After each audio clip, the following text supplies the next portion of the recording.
Chapter 5 Spitting Image. There's a place I go inside my head sometimes. It's cool and dim in there, and you float like a cloud. No, you are a cloud, the kind you see in the sky on a windy day, the way they keep changing shape, except you can't really see it changing.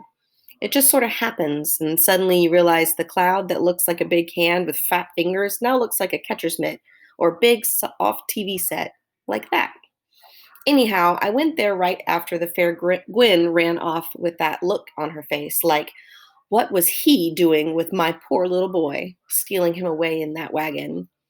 What I do is lie on the floor under my bed, where you can just barely see the bed springs and stuff because it's so dark, and before long, I'm somewhere else, sort of floating, and it's so cool and empty on there. You don't have to think about anything. You're nothing. You're nobody. Nothing matters. You're not even there. Time out. Except this time I can't stay as long as I'd like because Graham is knocking on the door, going, Maxwell, Max, are you there? Please answer me. Dear, it's important. Yeah, right. But I wedge out from under the bed. There's getting to be less and less room under there, and I dust myself off and open the door. There's no lock, but Graham has this thing about waiting until I say come in. She makes a big deal about it, about not intruding. Maxwell, she says, and she takes a little step inside the room, and you can tell she'd rather not be there. She makes this face because the place is dark and messy, and it probably smells like my socks or whatever. Max, dear, I'm sorry to bother you. You know I never come into the basement, but I just got a call from Gwen Avery, and I think it's important.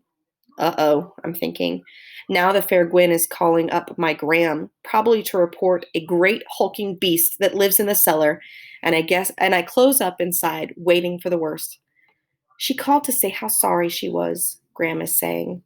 Huh? I guess she came to pick up her little boy. Is that right? You and Kevin are making friends? Making friends? What a wet idea that is. But Graham gets her feelings hurt pretty easy, so I don't actually say that. What I say is, yeah, I guess so. Graham is uneasy. I can see her eyes flitting nervously around the room, like she's crossing the border into a really foreign country. This is a good place as any to mention that even though Graham is my grandmother, she doesn't look like a granny. She looks more like a mother because she was, as she always says, a mere child myself when my real mother was born. Well, I get the impression poor Gwen wasn't expecting to see you looking so big, and now she thinks she's offended you. Does that make any sense? I guess so. You know her, huh? Oh my, yes, says Graham. Gwen was a good friend of your mother's. They were both pregnant at the same time. Then later on, and you and little Kevin went to the same daycare. Did you know that? I gave a shrug because I don't really like Graham to know much about what I remember about way back then. Graham is saying, she said she especially wanted me to tell you this, Max. She said she's delighted that you and Kevin are going to be friends. That's the word she used, delighted. And she invited you to supper. First thing, without thinking, I say, do I have to? Graham reaches out and puts her hand on my shoulder, real light and feathery. You can tell how nervous she is to touch me and how it makes her uncomfortable to have to look up to me. Because did I mention I'm a lot bigger than Graham? Bigger than Grim, too. Bigger than most people? It's true. Graham says, she feels bad about how she treated you, Maxwell, dear, and she wants to make it up to you. You don't have to go, but it would be the right thing to do. It was no big deal, I say. She just ran away, is all. I guess I scared her. It wasn't you, Graham says. No? Then who was it that scared her? Now she's got her tongue stuck, and you can see her swallowing in her throat like her mouth is dry.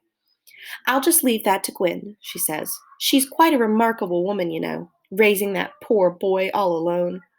He's not a poor boy, I say. You should hear him talk. I think I think the rest of him is so small because his brain is so big. Yes, says Graham. Well. Graham is always saying that, well, like it means something, which I guess it does to her. Anyhow, I agree to have supper with Freak and his mom, even though the idea of it makes me feel tensed up. Like there is a hand inside my stomach, and the hand is, making a fist. It turns out to not be so bad. The fair Gwen, right away, she's beaming at me, bouncing around the kitchen and talking a mile a minute, so fast the words kind of smush together. So, did Susan exactly tell you your grandmother mentioned your mom and I were pals? That is, until she got married, excuse me. I mean, I could never abide by that man. I always thought that was crazy, scary it was to say that you won't be offended. It's like this delay while I sort it out. And then I go, yeah, Graham told me. And the stuff about her knowing my father and thinking he was sick in the head, I decided no comment is the way to go. You were the cutest little baby, Gwen says. I remember like it was yesterday. We were all of us living over in the tenements in those days because the rent was so cheap and we were all just starting out. Freak is on the floor digging through the packing boxes for pots and pans and stuff. He's almost inside the box. You all you can see is his funny little rear end sticking out. You'd think he was maybe 2 years old. That's how small he is, until you notice where his leg brace makes a lump in his pants. From inside the box, he goes, Hey, Gwen, leave the guy alone, huh? You're going spastic. Am I? Gwen asks. She's at the counter going through the drawers and looking for spoons or whatever. Sorry, Max. That is, I'm sorry we got off on the wrong foot. It's just, Freak's head pops out of the box, and he's got this wicked know-it-all grin. What she means is, you're the spinning image of your old man. Gwen says, Kevin, please. And her voice is real small, like she's embarrassed. Yeah, I say. Everybody says that. They do? I shrug. Is it really such a big deal for a boy to look like his father? Which is a typical butthead thinking, because of course it's a big deal if your father happens to be in prison, which everybody in town knows about. It's not like there's any secret about what he did or why he's there, except everybody acts like it should be a secret. And the bigger I grow and the more I look like my old man, the worse it gets.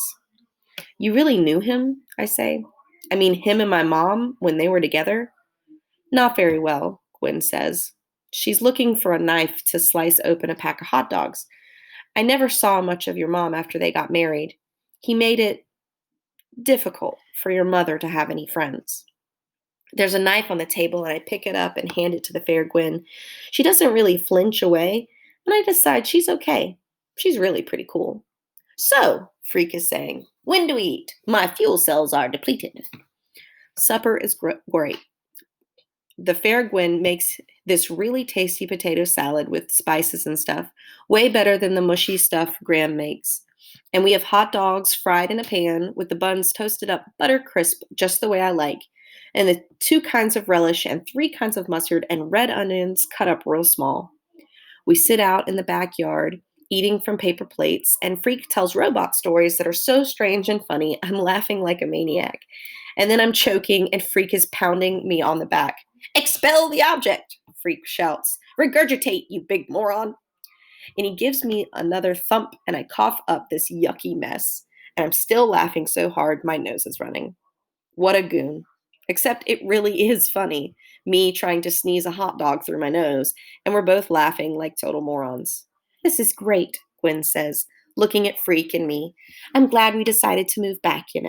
I feel like we're all getting a fresh start. It's time to go home. Graham gets nervous if I'm not back after dark or before dark. Everything seems really great, just like Gwen says. Except when I lie down on my bed, it hits me. Boom. And I'm crying like a baby.